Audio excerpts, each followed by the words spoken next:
I'm your host, Lauren, and together let's explore what it really means to embrace authenticity in a world that often values conformity. If you've ever felt the pull to challenge the status quo or deepen your connection to self, you're in the right place. Welcome back to another episode of Not So Status Quo. We're going to jump straight into it today with the question, what if the life you're meant to be living is already waiting for you? But first, you have to strip away everything that's not truly you. Today, we're diving into something that's truly at the heart of this podcast, living authentically and reconnecting with your true self. Let's face it, so many of us are living lives that look good on the outside, but feel unfulfilling, uncomfortable, or even empty on the inside. Why? Because we're following a script that was never ours to begin with. If you've ever felt like you're just going through the motions, feeling stuck in a life that doesn't quite fit, or like you've lost sight of who you really are, please know you're not alone. I've been there many times, and I know a lot of my friends have too. So today, we're about to unpack what it actually means to live authentically, why so many people feel disconnected from themselves, and most importantly, how you can start making shifts to step into who you truly are. The whole premise of this podcast is encouraging you to live a life that is true to who you are and that's uniquely yours. So I think this is the best place to start the conversation.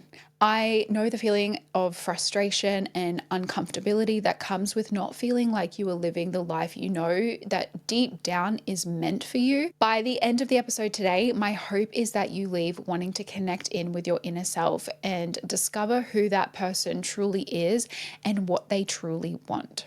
So you might be wondering, what does it actually mean to live authentically? And let me tell you, this is far more than a buzzword. Living authentically essentially means living in alignment with your true values, your desires, and your purpose, not society's expectations. There are some common misconceptions, and I do want to call them out from the outset. The first is that living authentically isn't just about being yourself in a surface level kind of way. It's about stripping away layers of conditioning, expectations, and our fears so that the decisions you make are truly aligned with who you are at your core. And let's face it, many people don't even know who that person is yet, and that's okay. The second thing I want to call out is authenticity is also not about being different for the sake of being different. It's about actually just being true. So there is a big difference between a life that looks good on paper, that's all glossy and shiny, versus a life that actually feels good to live. Now, we all know social media is a highlight reel of people's lives, so we must remember that everyone has their downtimes, stress, heartbreak, anxiety, frustrations, and conflict. There are a range of reasons why people only show the good things on social media, ranging from genuinely feeling happy or proud about a moment, for social validation, especially in today's world where we can often feel like we need to keep up with others, to create or reinforce a particular identity that they have created for themselves, and even escapism in some cases. But the question is, no matter what you do or don't post on social media, when you lay your head on your pillow at night, are you feeling happy with the life you are living behind the scenes? Because I truly believe so many people are living lives that don't actually belong to them. And I know that might sound funny, but we're following someone else's plan, someone else's expectations, and we don't even realize it until one day we wake up feeling completely lost or incredibly frustrated, like I did for so many years. I remember a time when I was 25, I was a manager of a program that required me to be on call 24/7. There were elements of the role I did really enjoy, but I remember getting a text from one of my staff members at like 5:30 in the morning one morning saying they were sick and they weren't going to be coming into their shift. I needed to have boots on the ground, so this shift absolutely needed to be filled, but I knew there was unlikely going to be anyone who could work in the program who would be available to cover at such short notice. I also couldn't contact people at that time of the morning. It was so early. So I just lay in bed for hours knowing it was likely going to have to be filled by me again. And I just hated it. But this was the wake-up call I needed. The money was great, but I wasn't happy at all. And I knew I couldn't continue doing this for my own mental well-being. I realized that I needed to change the trajectory ASAP and fortunately end up moving into a more senior position that did not have the same job requirements pretty quickly. I realized I had been significantly compromising my happiness for a long time. And it actually made me sad to think I clearly didn't value my happiness and mental well being enough to actually be honest and change things. And it may have been because I kind of lost myself. And this feeling of losing yourself along your journey is such a common theme I hear when working with women. So the question is, why do we lose ourselves? And the truth is, from childhood, we are subtly conditioned to fit in, whether it's by family expectations, societal norms, or even cultural pressures. When I was at school, we all needed to learn the same way, wear the same uniform, eat at the same time, and if you stepped out of this structure, you were penalized. And I'm sure most of you had a similar experience. Rightfully or wrongfully, this is teaching us from a young age that we need to fit a norm. There are layers of conditioning, including family expectations, societal shoulds, and fear of judgment. But there's also the silent ways we suppress our true selves, like playing small, people pleasing, and ignoring our intuition. And I'm sure you know exactly what I am talking about. Now, I want to focus in on fear because fear plays a huge role in keeping us stuck in our characters. Fear of rejection, fear of failure, fear of disappointing others. Most of us are walking around as versions of ourselves we never actually chose because we don't want to disappoint others as well as ourselves. We are so used to adapting ourselves to be acceptable that we often don't even realize we've lost sight of who we actually are. So we often put on a mask or a facade and try to create an identity we think will be successful and liked. We all wear masks to a varying degree, and we somehow believe these masks will help us fit into the various roles in our life with far more ease, whether that's in your career, relationships, family dynamics. But the thing is, trying to fit a mold or a persona we have created can really lead to inner conflict and really unfulfillment. I remember I was finishing year 12 and we needed to submit our university degree preferences. I was mostly an A student, and the identity I had created was that I was both smart and sporty. And as a result, I put my first preference as a double degree of psychology and exercise science. And secondary was a Bachelor of Design. Now, I didn't do many creative or artsy design subjects at school, which is interesting considering I was very creative as a child. I had a moment before the results came out where I switched my preferences to have design as number one.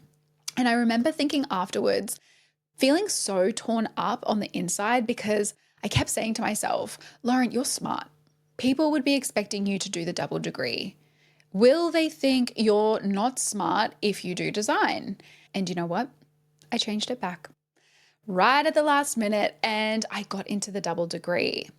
And well, look, the rest is history. But if you listen to the mini Get to Know Me episode, you would know that I kept coming back to design in my 20s as I could not suppress what truly lit me up. Now, arguably, everything worked out the way that it was meant to, as having a degree in this field of behavioral science and psychology has certainly helped with the mentoring work that I do today with women and also the career opportunities that I've had in my 20s. But when I was not holding space for myself to have a creative outlet, I was certainly at my least happy, least fulfilled, and most frustrated because this was a huge part of my true self. So, how do you start reconnecting with your true self? Now, this is a conversation that we will discuss in detail over time, but for today, I want to focus on the very first few steps. They're really simple, you can do them today. The first one is paying attention to what drains you versus what energizes you. So, what activities, relationships, and environments make you feel alive? And which activities, relationships, and environments drain your energy, like they are energy sucking rather than energy giving? Pay attention to these and write them down as you experience them. Spoiler, you want to increase what lights you up and decrease those that drain you. Now, step 2 is where you need to notice where you feel disconnected. Where in your life do you feel resistance? What areas feel heavy, forced, or like you're just going through the motions? The energy might also feel a bit stagnant. Now, example of this that I know a lot of you will resonate with is the unfortunate common Sunday night dread, before going to a job that drains you. In this situation, I want you to explore whether it is the job itself that is not aligned and therefore draining, or is it elements of the role? The third thing is it's time to get brutally honest about what you actually want from life. So many people know at a high level what they want in their life. For example, I want to not worry about having enough money to pay my bills and I want to travel. And that's great, but we need to quantify this a little more. So, first off, ask yourself, if no one else's opinion mattered, what would I change in my life? What would I be doing differently? What would I stop ignoring? Then I want you to keep asking yourself why until you get to the core reason. I will do a dedicated episode on this in the future as there is a lot to unpack with all of this. But let's talk about step 4. It's time to reconnect with your intuition. Our intuition is the gut feelings, the quiet nudges, and internal signals that we unfortunately often ignore.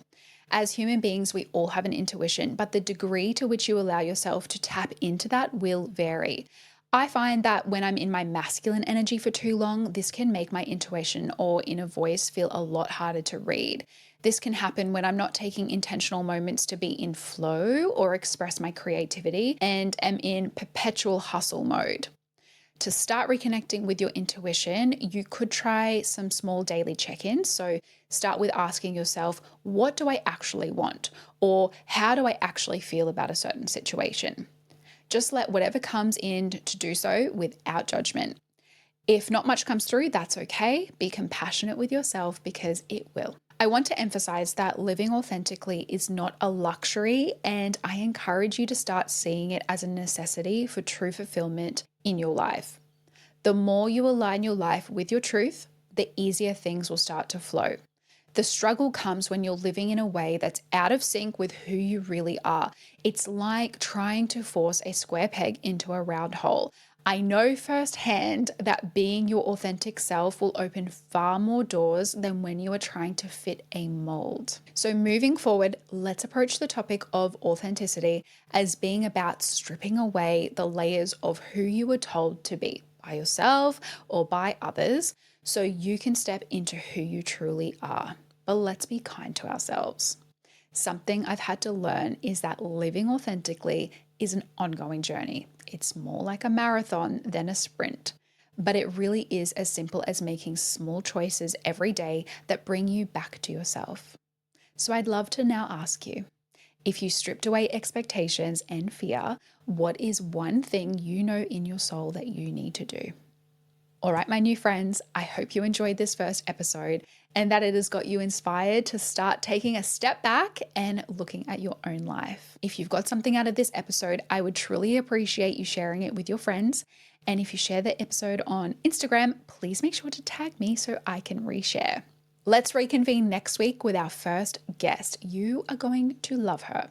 Thank you so much for listening, and I will see you in the next episode of Not So Status Quo.